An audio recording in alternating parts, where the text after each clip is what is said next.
Čaute, volám sa Cryzon a vítam vás pri mojom prvom let's play na hru Shakes and Fidget. Hram na českom serveri 9. Po videách sa stretnete s mojou postavou Boss 1.2, ktorá je tu na obrázku, ktorou budem natáčať väčšinu videí. Dnes sa zoznámime s hrou, kde nájsť hru, ako si vytvoriť postavu a všelijaké dôležité veci na začiatok.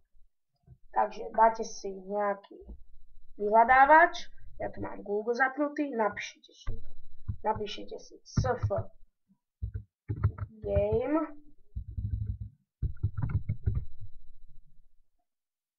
vyskočí vám tu, že Shakes and Fidget the game, na to si kliknete a tu vám vytvorí 3 postavy, aké by ste si mohli vytvoriť. Máte tu na výber. Máte tu lovec, takže ten je to vlastne lukostrelec, ten by si mal zväčšovať hlavne obratnosť, výdrž a šťastie. Zabíja najmä bojovníkov. Potom je tu kúzelník, ten by si mal zväčšovať inteligenciu, zdravie a šťastie. Ten je zase na lukostrelcovi. A válečník, ten by si mal zväčšovať silu, zdravie a šťastie, ale ten je dosť dobrý aj na lukostrelcov, aj na mágov. Takže vyberete si, ktorú chcete, ja si vyberiem válečníka, dám vytvoriť postavu. Tu si vyberete, aký chcete byť svet, máte tu viac na výber. Až server nejaký, dáte pokračovať.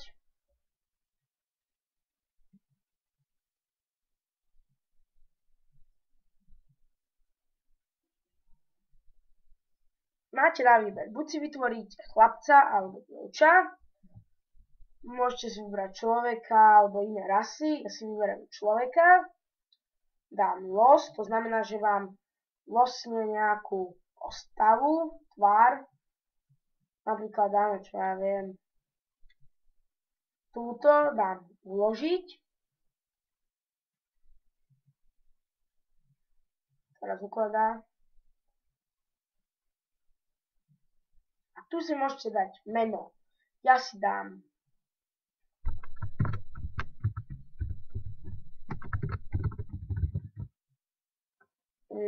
lebo mám taký svoj kanál, takže ja by som tu mal podľa neho, dám e-mailovú adresu 1, 2, 3, 4 abc zavináč gmail.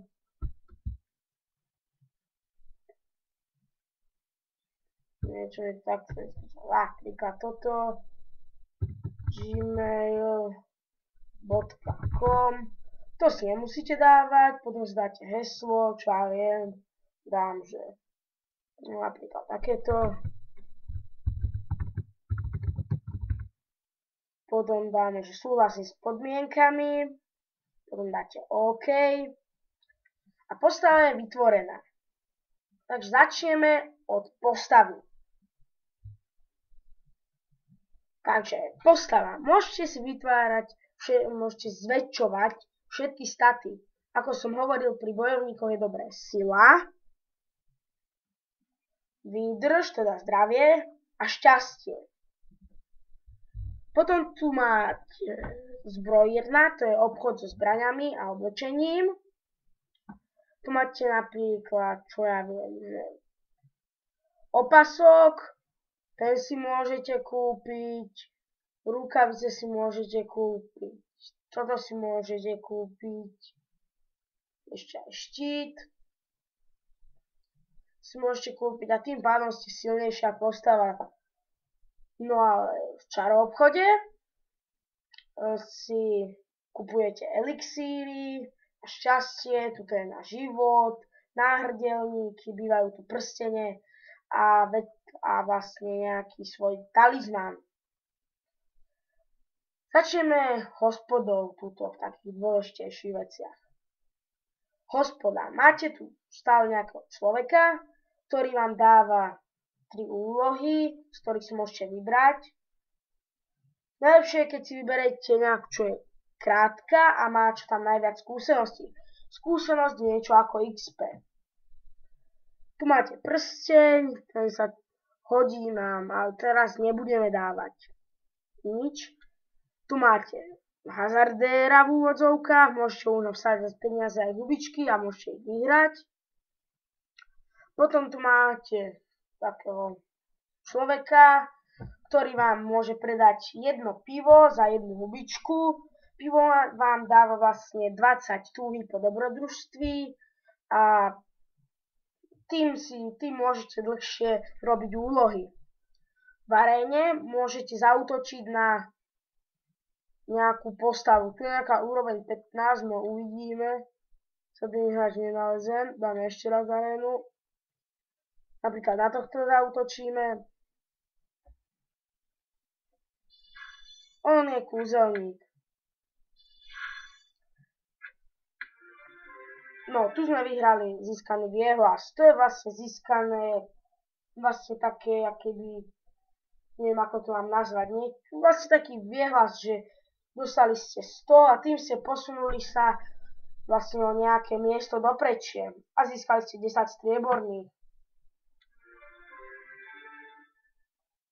V hliadke môžete, čo len keď na noc idete, cez noc, tak môžete si dať hliadku a tým získate vlastne peniaze. V stáji si môžete kúpiť nejaké zviera, ktoré vám vlastne skráti čas v hospode pri úlohách.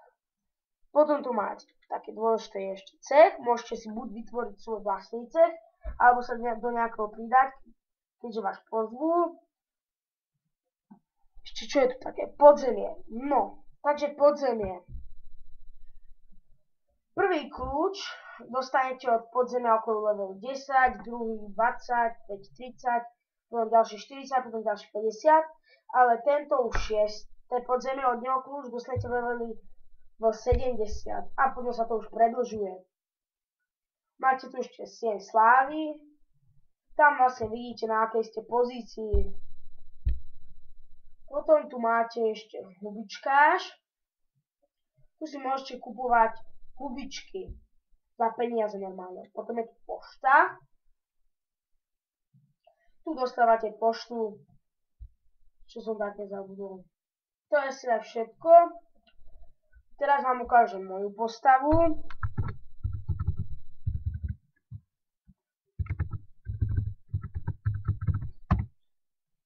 Moja postava je level 66.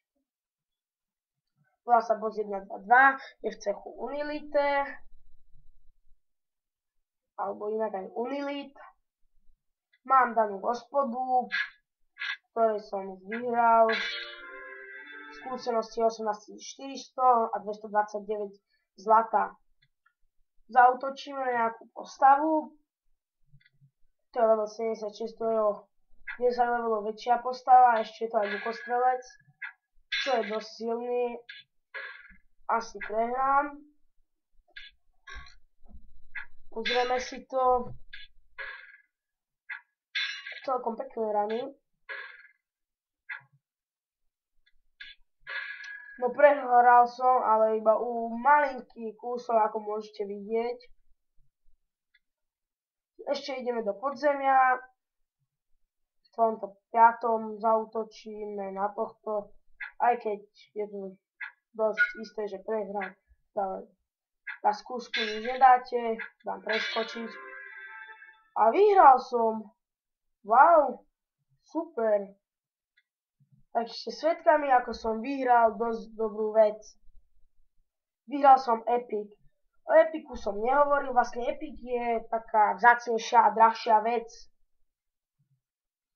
Nejaká na postavu. Tento si nechám.